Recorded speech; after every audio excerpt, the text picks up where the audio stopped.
Welcome to Backyard Cigars, and this is part 2 of we need to talk about retrohaling. We need to talk about the retrohale. We need to talk about these things because they do matter.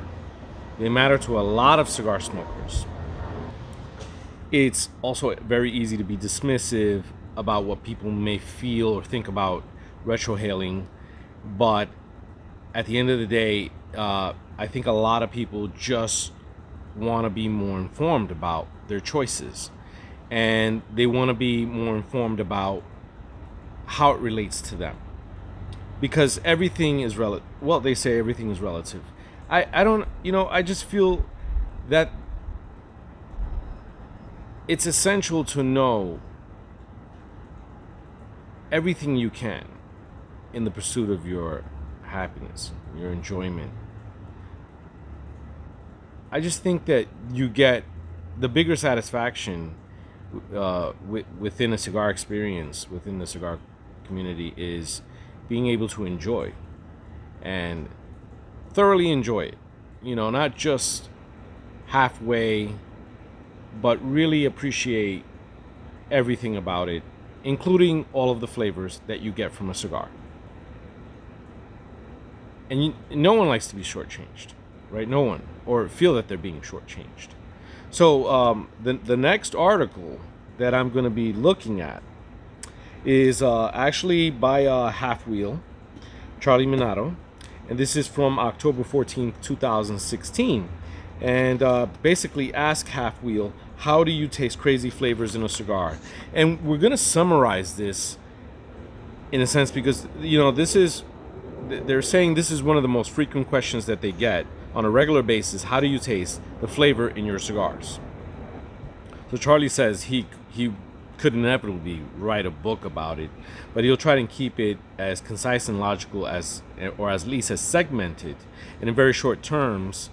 We can taste all the weird flavors because we try our best to taste them. A combination of using taste receptors most do not use and focus intensely on what flavors we are detecting beyond a generic tobacco taste place.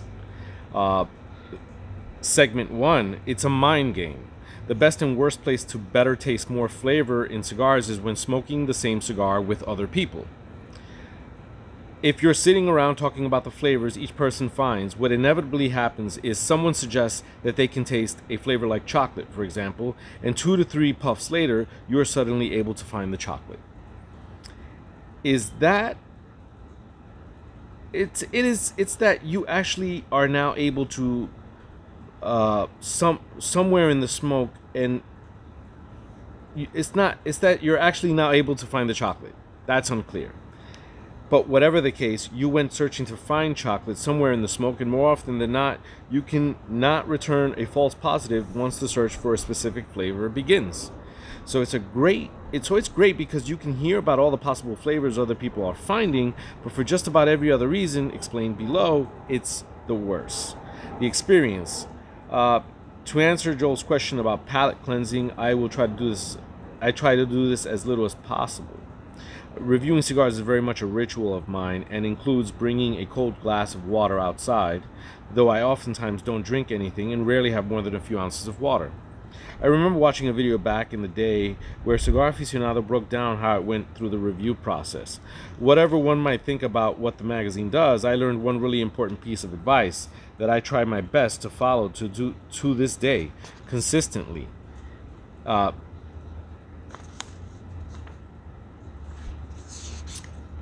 So he goes on to talk about the importance of the reviews. I feel like there's less interference from any lingering smells or third-party smoke from others at the smoke shop when I'm reviewing a cigar by myself. He also adds that, most importantly, I try to review alone so that I can focus as much as possible on the cigar. That's crucial because tasting these flavors is not something that's particularly easy to do. It's not something I can do when I'm in conversation with people. And Charlie's right. When some of us can be in the middle of a conversation or in a group setting in a lounge, and we are engaging to some degree, but a part of us, some of us, may actually be more into what's going on with the cigar and the cigar's flavors. But if you're at a lounge, you're probably not always likely, but you're probably having something to drink of an alcoholic beverage of sort. So that may be also influencing what you're tasting or what you think you're tasting. But again, the whole suggestive mind thing that gets set into play with if you happen to socialize while you're smoking a cigar with other individuals at the lounge, you're gonna taste things differently. You just are. I've been to a lounge one time, and I remember getting into a very nice conversation with a really, really good guy, and we were talking cigars, and he had an office job, and he was just, in love with what cigars could do for him and his relaxation. And I got to talking to him. We started talking about all different types of tobacco. Long story short, I was smoking a Padron, he was smoking a Davidoff, and yeah, nice night, right? And I can honestly tell you that I didn't enjoy that Padron the way I would normally enjoy it if I was alone in my backyard, or even with my significant other, or just attempting to review the cigar, right, for the basis of a review. I didn't enjoy it as much. I know I was smoking a good cigar. I do. I felt that. And I did enjoy the cigar, but I didn't enjoy it like I normally did. And a lot of that had to do with the flavors that I wasn't tasting. Yes, I was having bourbon as well. So throw that on. Previous to that, I had smoked hours before. I had smoked probably a milder CAO cigar, something of that nature. I hadn't had anything to eat, as actually when I was smoking the Padron, I was waiting for an order of food to come in, and I was almost done with the cigar at that point. But look, the point of that is that, look, even a Padron, right? Something that a lot of us say, oh man, you get so many flavors, oh, this is good, and it's very consistent. And a lot of people experience Padron in a very positive way. Yes. But I can't say that it was very memorable that day. And I was smoking one of their more elite cigars. I forget if it was a Family Reserve or something, or number 85. Go figure, right? So what Charlie's saying is very true. I agree.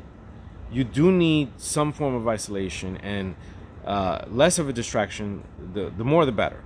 And these are guidelines that obviously fall more into line with professional reviews, which is something I don't do.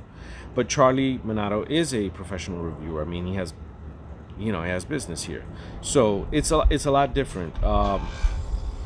He says, for me, I need to deliberately focus, sometimes even tricking my brain into thinking I am not so much tasting a cigar, but tasting smoke that contains a deep sea of textures and flavors. As it turns out, your brain is as important for tasting as your taste buds. The taste buds are there to identify a sensation and its intensity. It's your brain's job to determine what the unique combination provided by thousands of taste receptors, each relying on a unique level of flavor intensity. What it actually is. The basic science goes something like this. Your tongue can taste 5 basic flavors, right? Bitter, salty, sour, sweet, savory. There's also spicy, which is not actually a flavor. It's actually just a pain level on your tongue. According to the National Center for Biotechnology Information, your tongue can taste these flavors all throughout the tongue. There is a common myth that only certain geographic regions of your tongue can taste specific flavors. So he goes on to say, while it's not true that the back of your mouth cannot taste sour, it is true that not all taste receptors can detect all flavors.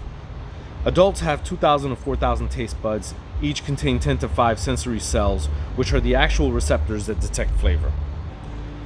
About half of the sensory cells can taste all 5 basic flavors, but the other half can only taste a single flavor. The thousands of sensory cells send signals to your brain that reveal the intensity levels of what's going on in your mouth. Your brain combines the flavor intensity levels with other data. So the data usually involves such as texture, temperature, and smell, and the latter of which might be the most important part. right? Smell. There are another 350 to 400 receptors in your nasal cavity that are specifically designed for taste. They are separated off from the receptors at the front of the nose that you would use to normally smell things and rather work, along with the taste buds in your mouth, and help give your brain the most complete picture of what's going on in your mouth. So, you know, Charlie says these receptors are located in a specific place that they detect flavors that are leaving the back of your mouth, and they are substantially better at identifying the detailed levels of flavors than most receptors in your mouth. Okay.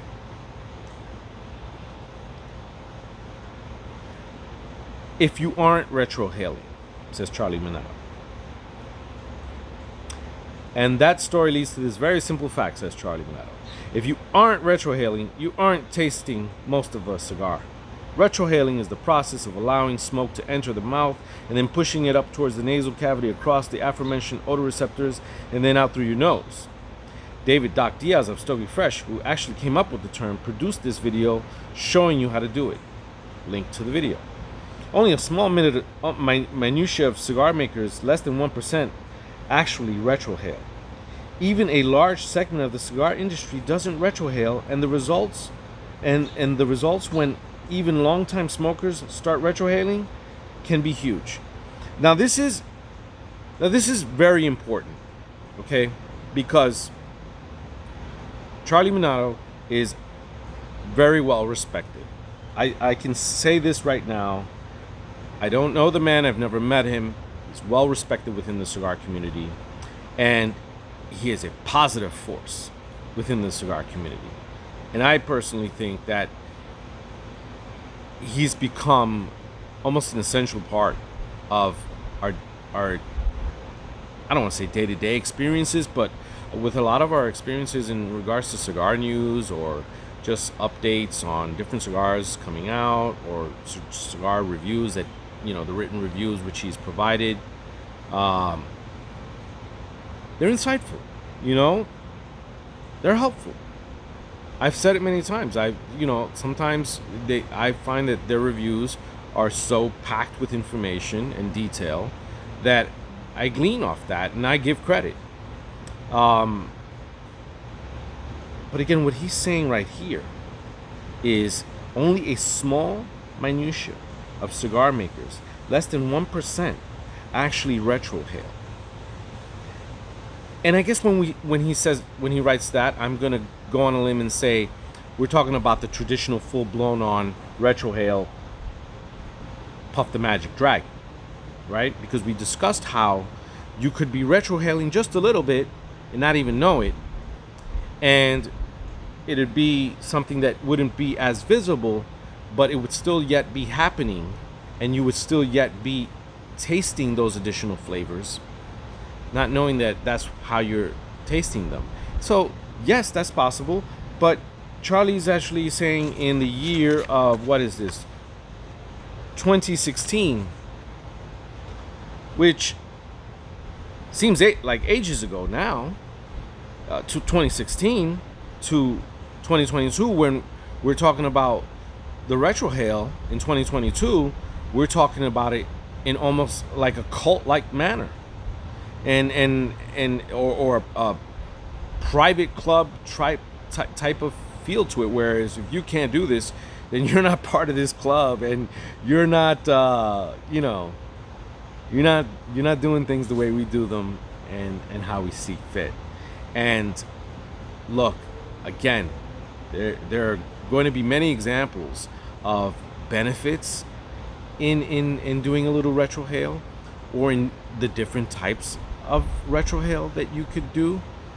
And so I think at the end of the day, everybody wins, right? I mean, that's just my take on it.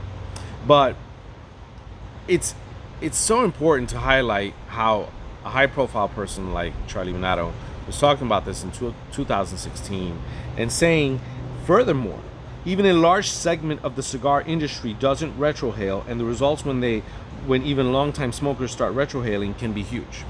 In other words,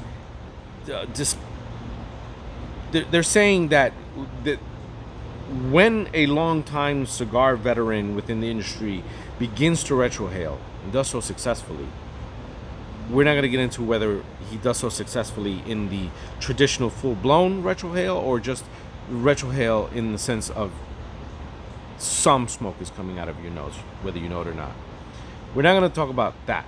But what we are going to talk about is that what he's saying is that when this cigar veteran starts doing this, they can have advantages.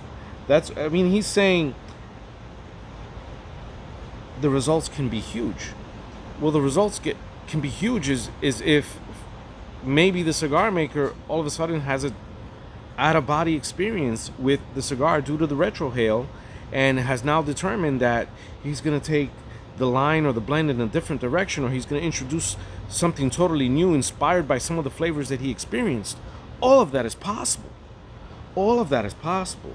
Yes, sometimes we can experience flavors, whether it's through a retrohale, traditional or not, or a non-retrohale, and experience a certain flavor that will, really, really leave an impression on us. But Charlie's being specific to the retrohale and saying how that will result in a huge gain. Not word for word there. He's just saying can be huge. But what were we talking about huge? We're talking about the experience. And that experience could lead to something else. But as regular cigar smokers, not within the industry, if you're not retrohaling, you're in the majority. And now, mind you, Charlie said 1% in 2016. And it's 2022. Even if we were to say it went up, 20%, 30%, I doubt it's at half, right? So let's say in 2022, 35 to 40% of smokers are doing it. Either because they're being told that they need to do it, or they're being told that they need to do it with good reason, meaning there's an explanation behind it, not just do it. And other smokers, because they see other smokers doing it, feel that they need to partake in that and they need to do that. It's sort of the not wanting to be left out sort of feeling, right? And wanting to fit in, and also not just fit in, but also experience some of those flavors that your friend, he or she may be telling you about, and you're listening to your friend, he or she, and they're telling you that all of these additional flavors are going to enrich your experience. So get on board, get on this boat, and you get on the boat because of that. But then it doesn't always work out for everybody, as we've seen in earlier examples, that in some cases is not meant to be, and that's okay. And I personally don't see how that excludes anyone from the club of cigar enjoyment. I don't. Now, Charlie goes on to say about 25% of the population is known as what's called a super taster. Those individuals have roughly double the amount of papilla. I have my glasses off. The small dots on your tongue that can contain the taste buds and sensory cells, they contain more than double than the average person. Is it double? Yep, double the amount. As such, these super tasters are more sensitive to certain flavors. And he goes on to talk about women being more likely to be super tasters, and super tasters have increased sodium intakes compared to other groups, generally do not like spicy foods or certain types of vegetables, the latter because they are bitter, though they like spicy foods or certain types of vegetables, the latter because they are bitter, though they do not have the lower body mass index. Okay. Super tasters are also less likely to smoke, and that is important as well. Charlie goes into about the memories, and he says it's important to understand that many of the flavors we taste in cigars are flavors that we've never actually tasted in our mouth. You see reviews mentioning dirt, rocks, leather, pencil, lead, gasoline, or even more concerning manure. And you might wonder how we know what those things taste like. We don't. At least I hope not. We know what manure smells like, and what we're trying to relay, that the flavor that we are detecting, usually by retrohaling, is similar to that of the smell of manure or pencil lead. Without question, the biggest objection to believing that we taste in cigar reviews is because the flavors are deemed bizarre. It's not that we are talking about tasting purple Sharpie ink, or at least most days. Rather, we are talking largely about specific foods that are not commonly associated with cigars. And that's the problem. People have told me for years that you can taste earthy, sweet, spicy, cedar, coffee, chocolate. Maybe they are earthy, but spoiled chocolate milk never made the list. And yet when you hear some sommeliers describe wine, or a YouTube fragrance reviewer, you're likely to hear a plethora of flavors, some of which you need to look up online. So people freak out when they hear about something tasting like Flintstones vitamins or charred chicken skin in a cigar. As is argued above, tasting unique flavors requires some work, but more than anything else, it requires an open mind. When you go to eat raw ingredients, you have preconceived notions that severely limit down what you can actually taste, because your brain is telling itself that it already knows what milk tastes like. It doesn't need to go searching for flavors within its deep catalog of unique sensations, because it's milk. Somewhere along the line of life, people discover that cheese can have notes of chocolate. Chocolate can be as tart as coffee. Coffee can have notes of wine, and wine can taste like a juice box. Hopefully today you've discovered cigars can taste like manure. Okay, Charlie. And Charlie's got a few comments, but most of his comments were really directed at information regarding super tasters. And I think that's a subject and a topic that we can tackle down the line, and we can see how that impacts your overall cigar experience and what you're tasting. Obviously, not everyone is a super taster. I don't know if I'm a super taster. I doubt it. But it's also a double-edged sword, because super tasters, they're on a high sensitivity level. So certain flavors that would say overwhelm you and I would definitely go above overwhelming a person that has super taste buds. But thank you, Charlie, for providing that insightful commentary and report from 2016. And the next is going to be a small batch online forum discussion on the Retrohale that occurred on May 6, 2019. And it said, do you retrohale? Do you believe it's a necessary skill? That was the question. So one of the first gentlemen to answer the question said, retrohaling is equally as useful for dialing in tasting descriptors as it is in experiencing complete new flavors from a cigar. Sometimes you'll hit pay dirt on a cigar that really comes alive in the nose. Sometimes you'll find that a cigar is overwhelming when retrohaled. Like anything else with cigars, the experience will change entirely with each person / or each cigar. Considering just how important the nose is for our sense of taste, I do believe that it is a beneficial technique for any cigar enthusiast. I don't, however, believe it to be a necessary one. I used to be surprised when I heard of an insider that didn't retrohale, but now I think it may be the norm overall. It seems less common outside the US in my anecdotal experience, and it certainly seems to be a technique understood by a minority of Americans. This is 2019.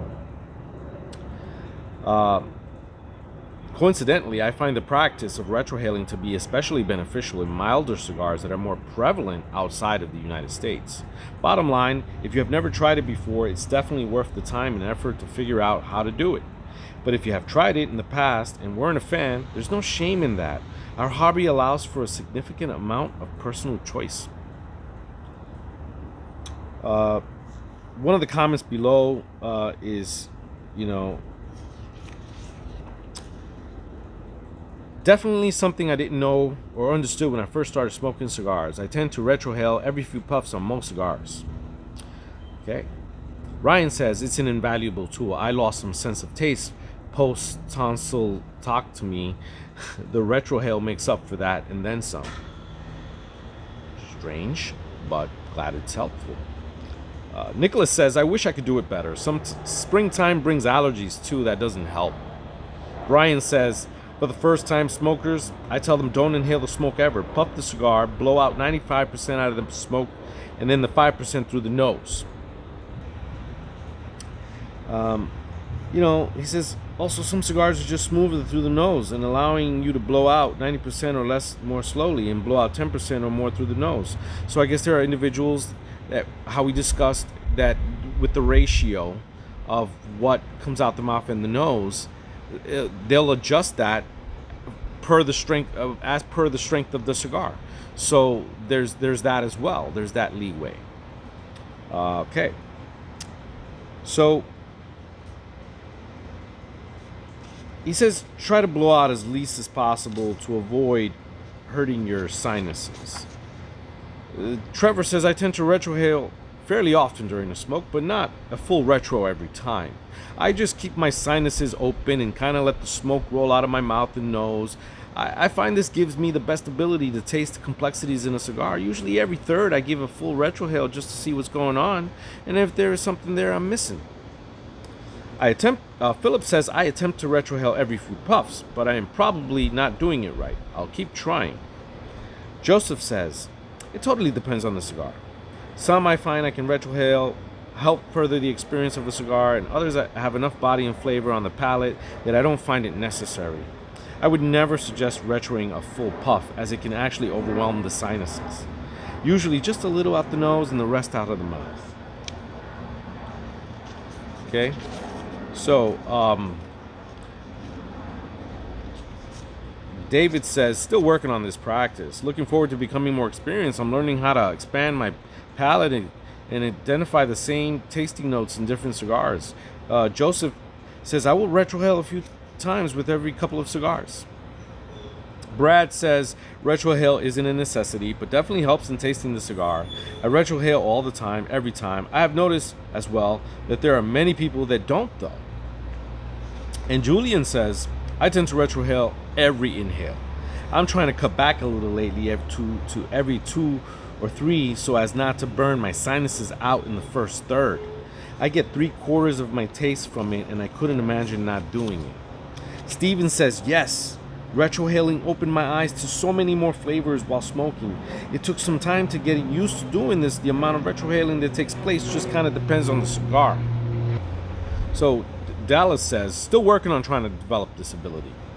I only smoke Nicaraguans and Cubans, and most are too spicy for me to enjoy it yet. Certainly I can taste the increase in flavors when I do, however.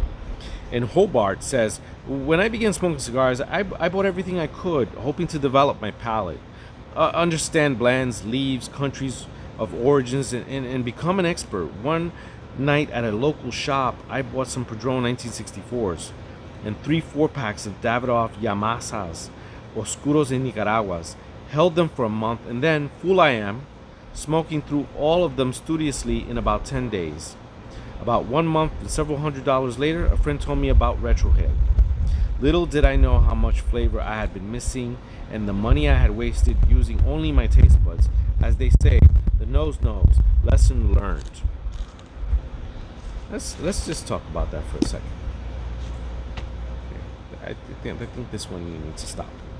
Really? Yeah. I mean, come on, guy. Come on. Really? Really? Really? Give me a break. Really? I'm gonna tell you why. That's when you hear. That's the guy you hear sometimes, right? Sometimes, not always. Hopefully you don't.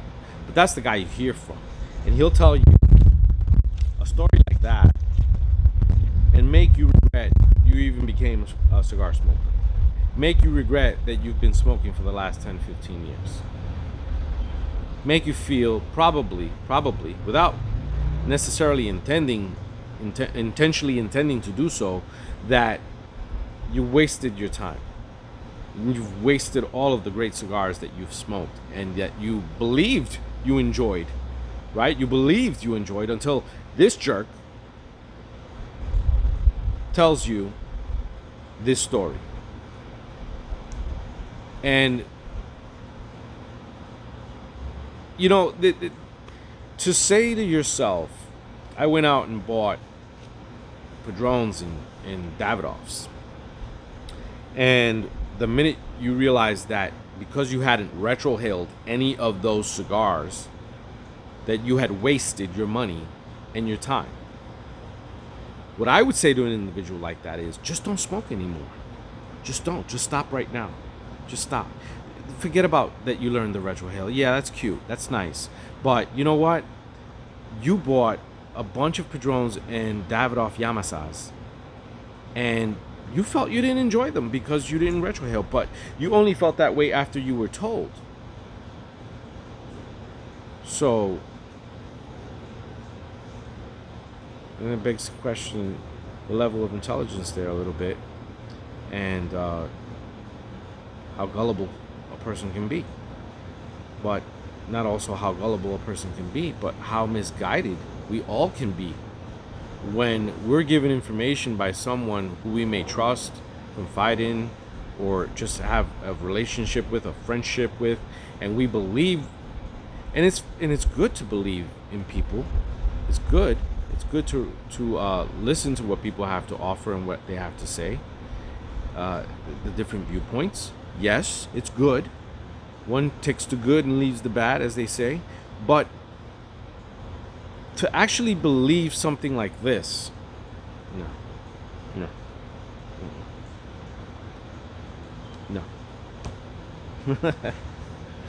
Good night, Hober. Corey says, I retro, but not necessarily on purpose. It's just become a habit now. Okay.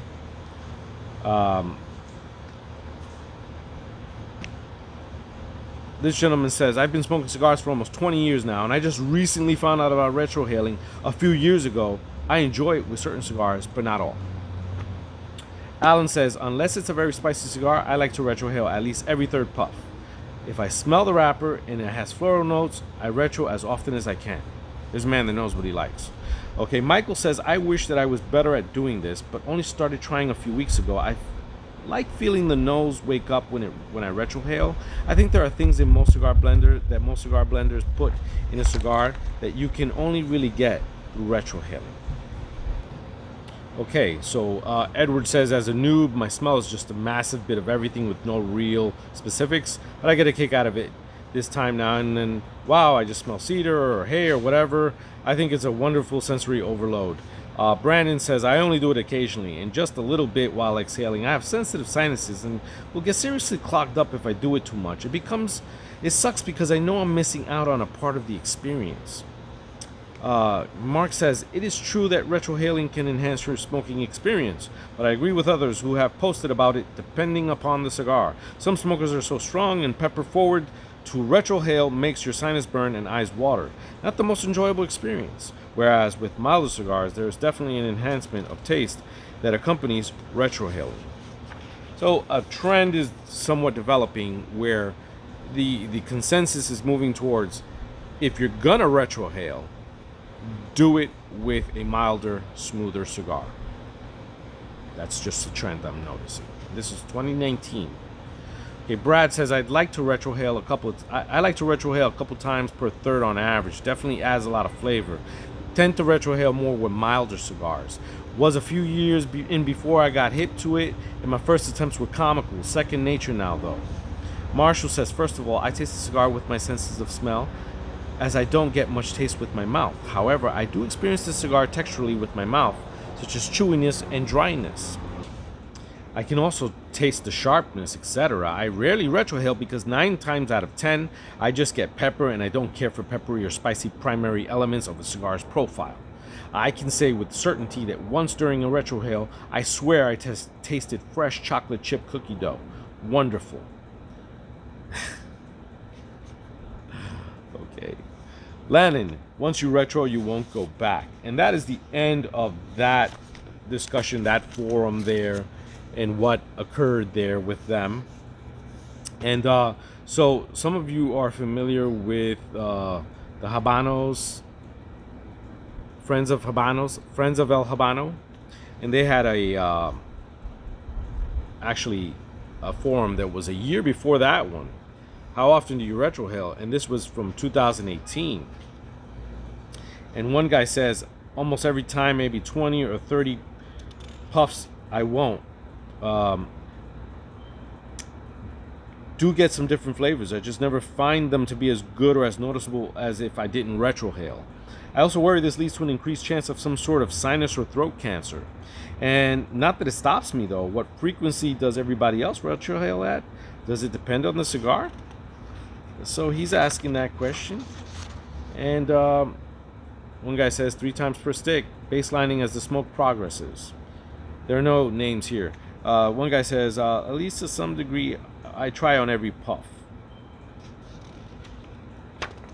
Okay, another guy says, a couple times in an entire cigar, just to see if I'm missing anything. Another guy says, I tend to retrohale the last part of every puff, if that makes sense. I let the smoke rest in my mouth for a moment, and then I'll let out about 1/3 of it out of my mouth. Repeat, then 3/3 is retrohaled. Gives my palate, the olfactory, better chance of picking flavors up. Now, if that seems confusing to anyone, okay, I understood him because I've been noticing these trends, right? Like I said, consensus towards doing it with a milder cigar, and the other one with the ratio, where everyone has a certain ratio and they alter their ratio depending on the cigar, on one and two, right? So this guy is going just a step further in customizing it to suit him and for his palate and for his enjoyment. Nothing wrong with that. That is his method of enjoying his cigar. And notice that in his comment, he doesn't say anything about you have to do this. He's talking about his customized approach. It gives my palate and olfactory a better chance of picking flavors up. He's talking about his palate, olfactory senses. We don't know what it's like. It differs from person to person. So I appreciate your comment. Every once in a while, probably 1 out of every 15 puffs still burns the nose often, which keeps me from doing it too much. Okay.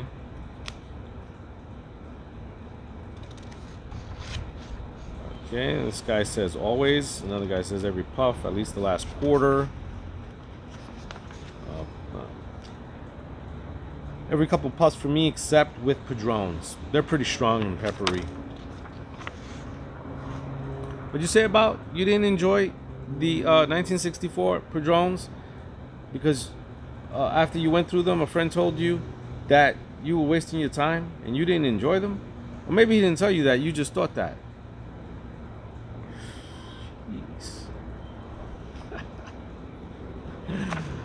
Okay. This guy says, I can do it on almost every puff, but with Nicaraguans, I have to be very careful with the pepper. I'll only do it maybe once or twice. I retrohale the majority of the time, but I'm kind of concerned about the effects it has. But it adds so much flavor. I find that some cigars have better retrohales than others. I find it quite odd when I light up certain cigars and I'm able to taste different aromas. Okay. I partially retrohale, says this gentleman. This guy says, usually near the beginning. Okay. Just about every draw for me, but I kind of prefer what they call the French inhale at the end of the draw, just a personal preference. I retro about every other puff, this gentleman says. And before finally expelling the puff smoke, not sure where that came from. I don't even realize I do it. And that's that. Now, friends of El Habano had another discussion on the matter, and this discussion was posted on November 2019. So the other discussion actually occurred in 2018, this one in 19. Sorry about that. So how often do you retrohale? A guy says, I do it almost every time, maybe 20, 30 puffs. I do get some different flavors. I just never find them to be as good or as noticeable as if I don't retrohale. I also worry this leads to an increased chance of some sort of sinus and cancer. So he's another guy that's worrying about it. This guy says, I've tried and has burned a bit, so I keep trying here and there. Maybe I'll get there. You know. Island Boy says, I retrohale simply out of habit. It usually provides an added element of taste. However, I do occasionally find it works negatively. with some cigars. A recent cola, COLA, I guess he's talking about, comes to mind, and it wasn't a good retrohale. And this guy says, I do it subconsciously without even realizing.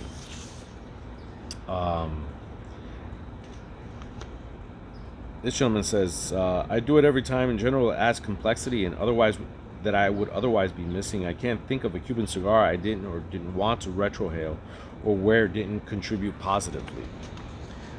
This gentleman says, occasionally it pops into my head to try it again, but then it burns. I get tears in my eyes and immediately remember why I don't even bother with it. And then 6 to 12 months later, this whole exercise repeats itself. I've never once gotten anything meaningful out of it, so each time I fail, the gap between attempts increases as well. So I've responded to your poll with a no, never, as I think that it's the most accurate of the available options. But if there was a no, but I've tried multiple times and failed miserably every time, option 1 would have been all over that instead. This guy says, I intentionally do it, so if I'm smoking a cigar, seriously, I'm looking for flavor notes. Usually Cubans haven't given me the trouble, but a few Nicaraguans have done a number on my nose, and a Padron as well. So I may avoid it for smoking a cigar where I expect it to be unpleasant. Smart. This guy says, I do it every few times a cigar. This guy says, depending on the cigar. Not Nicaraguans for sure, and not big blast when I do it. This guy says, I think you're missing out on 50% of the flavor and experience if you're just sucking and blowing. That could have been phrased better. But let's stop here for a second on this gentleman's comment. Very quickly, he believes that 50% of the flavor is missing here. Now, I did ask around, and it's part of this research in regards to how, from a number of individuals. Some of them gave me answers. Some of them wouldn't pin down a percentage for me, which is fine. But some, for the consensus of the few people that I asked, and I think that they're important people, and I think that they know tobacco, the general consensus was anywhere from 20 to 30% of additional flavor bursts that you could get from a retrohale. 20 to 30. Some even thought it might be 10% or 15%. Others settled on 20%. I think one individual said 35%, but I didn't see it go past that. When I asked Jesus, the master blender, the percentage, I think he said 20-25 was his take on it. But he also said it depends on the person. So this gentleman is saying 50% on a forum, right?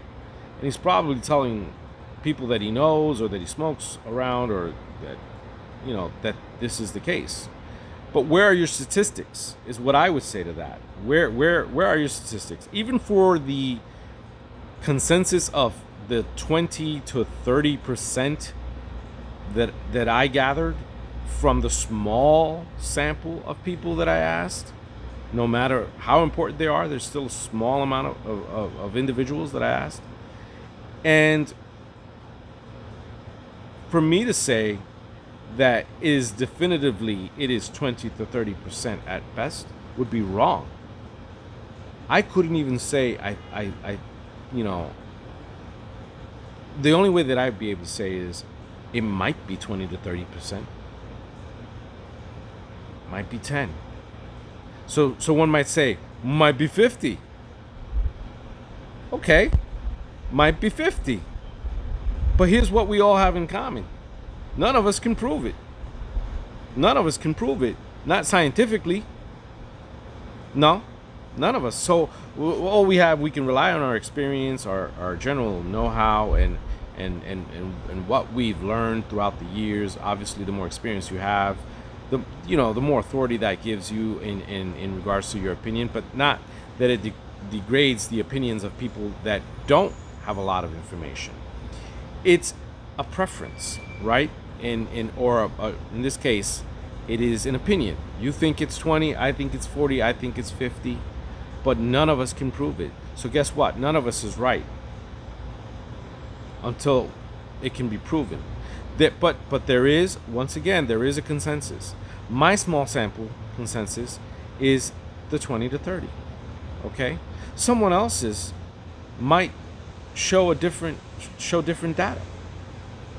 That's very possible, especially if they get the opportunity to do some kind of online poll where they could gather thousands and thousands of yays or nays.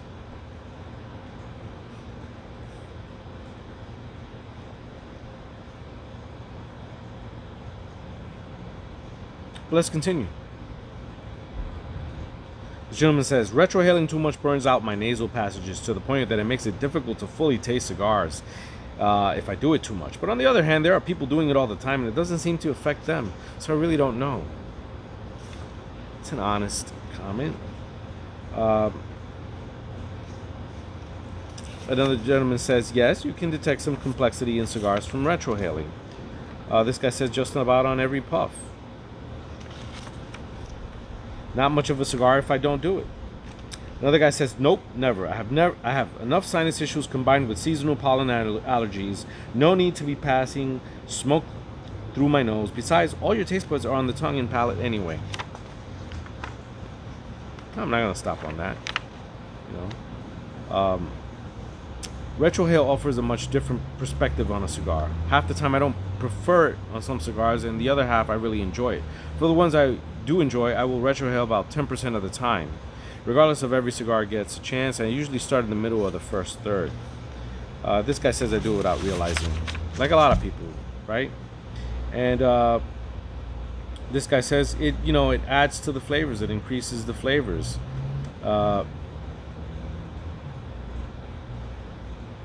He says, I wouldn't do cigars if I couldn't retrohale. Another guy says, cigar, I do, but to a different degree, depending on the cigar strength and age. It's difficult to get all the nuances from a cigar without using your olfactory senses. I also like the tingle. I used to French inhale small sips of smoke while smoking my cigars. I still do a little, but retrohaling gives you almost the same effect, albeit in a stronger, quicker blast, and without the dangers associated with inhaling small amounts of smoke, which is inevitable with French inhaling. Right? So, good point about the French inhale. Good point. If you're somewhat inhaling it, it's still not good. And at the same time, what makes the retrohale, and I'm going to refer to the traditional retrohale, so much more preferred, let's just say, or looked at, is not just the percentage of what we think it adds in flavor, whether it's 20, 30, 40, or 50, but the intensity of said flavors and how it can heighten those flavors with intensity. Now, mind you, Jesus, the master blender, said that his point in retrohaling once in a while was to pick up on the strength of his blends in the tobacco that he's smoking. If you pick up on that strength, you know what you can do with it in terms of what, if you're blending the cigar, you're making a cigar, or if you're just enjoying it, okay, I've got some strength from this retrohale. Maybe I shouldn't do that again. Maybe this might not be the most enjoyable thing. Something to that degree. But this individual is describing the intensity of that burst of flavor, as opposed to a milder burst of flavor with the French inhale, which is still bad for you, but less aggressive or less intense. So Mr. Glass posted in November 2019, ever so occasionally it pops into my head to try it again, and then it burns. So that's his take on it. And everyone has issues, different issues, I meant to say. So some of us will be fine and some of us won't, but that doesn't change it. Well, you might think it does, because the people that are in that camp of the retrohale are going to be thinking to themselves all along, I know I'm right, I know I'm getting this extra flavor, and you most certainly are, but but the person smoking without retrohaling is saying, well, I'm getting a lot of flavor too, and I know I'm enjoying this. And I guess in a nutshell, the difference really is that additional intense burst of flavor. That's what it is. Okay. This is from Google. People ask, humans, how many olfactory receptors are there in your nose? Google answers, humans have a family of more than 400 olfactory receptors to detect odors, but there is currently no model that can predict olfactory perception from receptor activity patterns. I guess you got to be a bit of a scientist to decode that and break that down, but I guess that it boils down to there's not a sufficient amount of data to determine certain things about your 400 olfactory receptors and how they work. We do know that taste is a big part. Taste receptors in the mouth that have the 5 taste modalities, right? We've talked about that. The tongue is covered with thousands of small bumps called papilla. No, I'm just kidding. Papilla, which are visible to the naked eye. Within each one, there are hundreds of taste buds. And among humans, taste perception begins to fade at an older age because of loss of those receptors and a general decrease in saliva production, which also affects the way you taste things. Humans can also have distortion of taste. Not all mammals share the same taste modalities. Some rodents can taste starch, while humans cannot. Cats cannot taste sweetness, and several other carnivores, including hyenas, dolphins, and sea lions, have lost their ability to sense up to 4 of the ancestral 5 taste modalities. So this is from Wikipedia, and I'm not going to get into all of this, but I wanted to highlight that about taste, and how it relates to our senses, right? Now, I think we're done with the forums. I think we've had enough of that, right? I think so. One of the things that I was doing for this research was trying to go back into time and try to locate examples of retrohaling articles that may have talked about in its relation to cigars, and for that matter, could not avoid cigarettes being thrown in there, because sometimes that was something that was done with cigarettes, so it might be mentioned in the same sentence, or top article. And so in this particular article, I go back to what I think is one of the older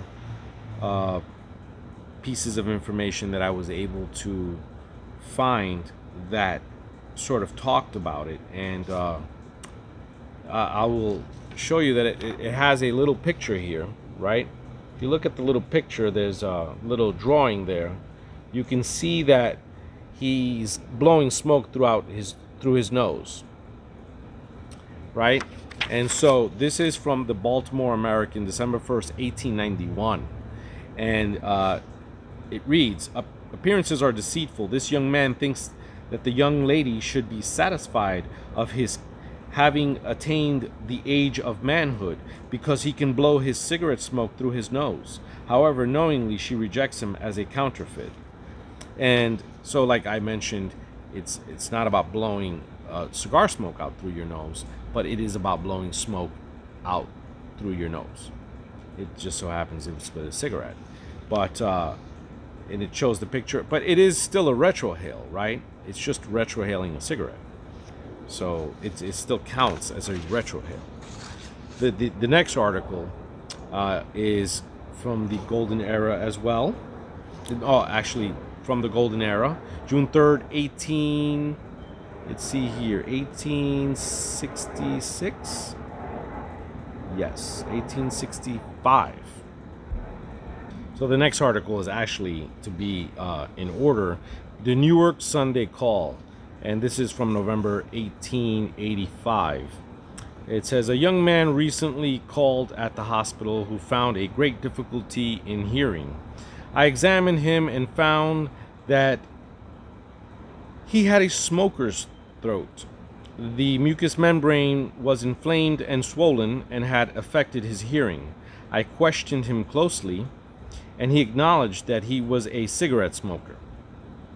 He stopped cigarette smoking, and his hearing was restored. Cigar smoke is too strong for the average smoker to exhale through his nose, and the effects are not so pernicious. Cigarette smoke, on the contrary, is mild and can be inhaled, but the succumbed effect is very bad. The accumulated effect is very bad.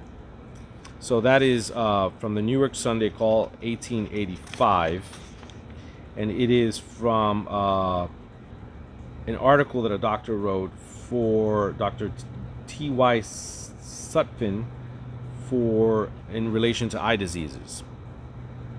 So the first article was 1891. This is 1885.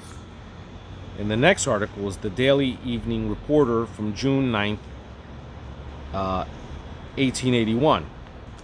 And it talks about deafness from cigarette smoking. I guess this was some things that were going on back then. Cincinnati, June 8th. Fred Schwartz, a law student of this city, became inflicted with deafness a few days ago.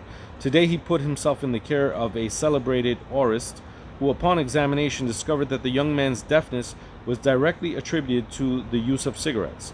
Schwartz smoked a great many cigarettes and was accustomed to blow the smoke out through his nose.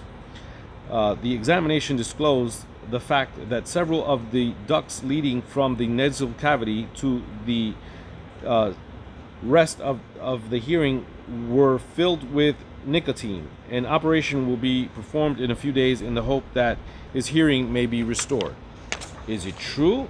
I don't know. It was in the paper. Maybe it's true. Maybe it's not. I mean, you see, these are like when they're doing their little reports in the daily evening newspapers, where it's sort of just an article that was, and maybe I could find out who did it, who wrote it. That shouldn't be too difficult. The next one is from Kentucky New Era, April 1st, 1881. And it says, the tramp knocked the ashes of his Toby with his little finger, and withdrawing gave from Cigaro, fastened it on the reporter.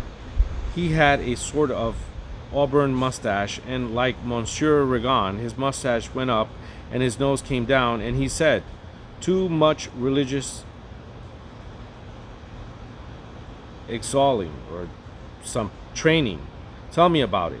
And the scribe, offering the tramp a cigar from his hoard, drew high to the house steps, wherein the tramp, gathering his holster about his attenuated legs, spoke as follows between whiffs of his cigar, blowing the smoke through his nose in the most intense enjoyment.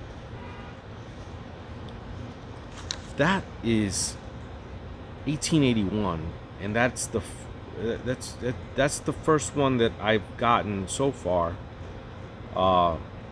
where it's a cigar he's retrohaling, not a cigarette, right? So then the Reading Eagle, March 19th, 1881, talks about this. It says, this is an article, it's called The Cigar Trade Frauds, how tobacco reaches Havana and comes back, the art in which Pennsylvania fillers play in the cigar industry. So he goes on to say, to explain this fully, as we must go back a little, the Spanish Cortes forbid, under heavy penalties, the importation of leaf tobacco into Cuba. In 1870, the island was in a state of insurrection, and the Spanish deputies from Puerto Rico, which remained loyal to Spain, succeeded in inducing the king to issue a royal decree removing the embargo so as to allow the tobacco grown in Puerto Rico to be sent over to Havana. This was the beginning of the whole trouble. For several years, it was said that the Spanish would blow smoke out of their nose. Is that what they're saying? Okay.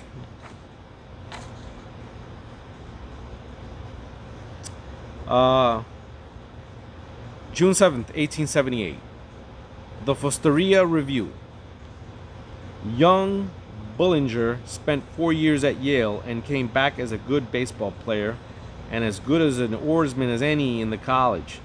And as for billiards, there is no young man in the circle in which he moves who is to be compared with him. He don't know much Latin and is innocent of Greek and mathematics as a Sioux Indian, but he can play. That's not right. But he can play billiards and acquired the important and difficult art of blowing cigar smoke through his nose, and is therefore educated. I like this one because this one is the first one that I found that actually, and going back to 1878, so it's older than the others, that actually detailed. We found one that detailed the enjoyment of the cigar, the first one with the tramp. That was the first one that detailed about the enjoyment that the tramp exhibited when he blew smoke out of his nose. But this one, we're talking about a guy who's probably not too bright. Probably not, but he's a great athlete. But because he can blow cigar smoke out of his nose, he's been deemed educated. Now, it's tongue-in-cheek, I get it.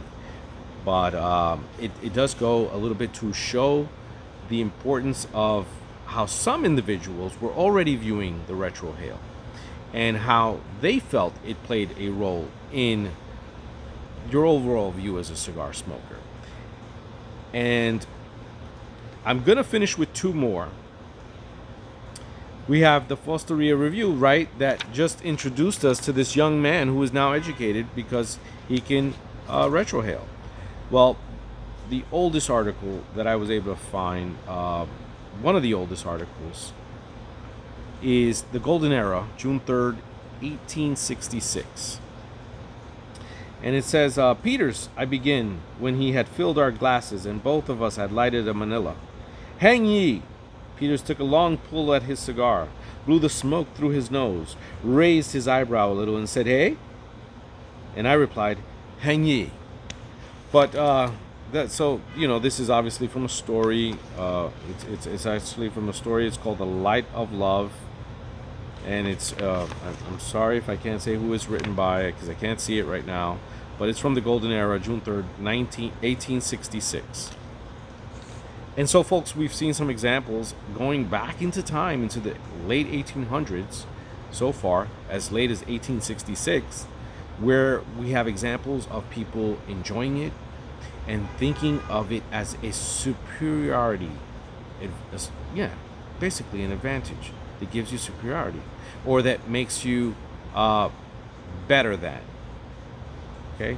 Now, it's a small tongue-in-cheek example. It's not to be taken for, a Bible quote or anything like that. No, God forbid. It's not about that. But we're looking at all examples and we want to dig deep, so we can find out everything there is to find out about retrohaling. And whether or not it ends up being for us or not for us, I think it's just good to know these things. And so I'm going to have to stop here now. And I want you guys to join me again for a third installation. And the final installation, I promise, on retrohaling. And I know this has already gone past the hour mark. If you're still with me, thank you so much, ladies and gentlemen, for watching Backyard Cigars. And until next time, I'll see you again. We'll talk about the retrohaling.